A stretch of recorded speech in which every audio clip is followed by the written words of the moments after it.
endelea kuzipuuzia ndoto zako. Endelea kuona ni jambo la kawaida,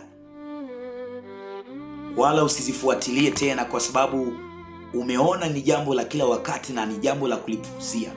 Wapo watu hata usiku huu wa leo napozungumza wameota ndoto mbaya sana, ama wameota ndoto nzuri sana, ama wameota ndoto ambazo zimewachanganya sana, lakini wanazipuuzia.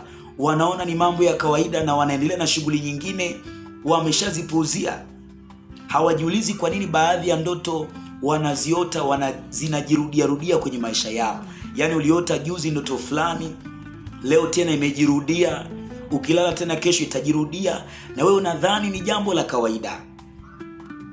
Sasa piga picha Yusufu ambaye alikuwa ni mchumba wake Mariam, mama wa Yesu, angepuuzia ndoto. Manake leo hii Yesu tungekuwa tunasoma vitabu kwamba amelelewa na single mama.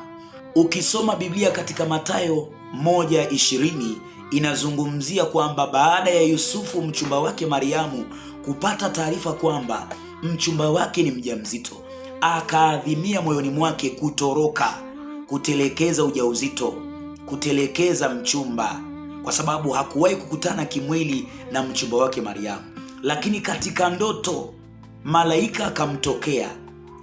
Kumbe baadhi yetu wengi sana tunapolala malaika anatutokea na kutupa taarifa kupitia njozi, kupitia ndoto, kwamba leo usipande gari fulani, kwamba leo kuna mtu atakuja kukukopa, usimkopeshi. Unaota ndotoni, lakini unaishia kupuuzia. Lakini hatuoni Yusufu akipuuzia ndoto hiyo. Baada tu ya kupata taarifa kutoka kwa malaika, hatusikii wala kusoma kwenye vitabu kwamba Yusufu anapuuzia ndoto ile. Ukisoma Mathayo 1:20, malaika anamwambia Yusufu kwamba usimkimbie mchumba wako Mariamu, kwa sababu ujauzito aliyokuwa nao sio wa mwanaume mwingine. Ujauzito ambao yuko nao sio wa mchumba mwingine. Ujauzito ambao yuko nao Mariamu ni wa uwezo wa Roho Mtakatifu. Anampa maelekezo mengi sana pale, mpaka anamwambia jina la mtoto wako.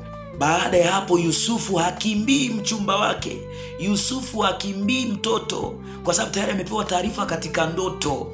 Anafanya vile vile sawa na alivyoelekezwa katika ndoto.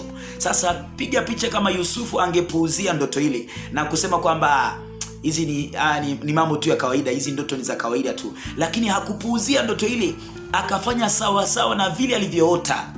Ndio maana niko mahali hapa kukufundisha na kukuelekeza kwamba ndoto ambazo unaziota, yamkini kuna taarifa njema ambazo Mungu anatuma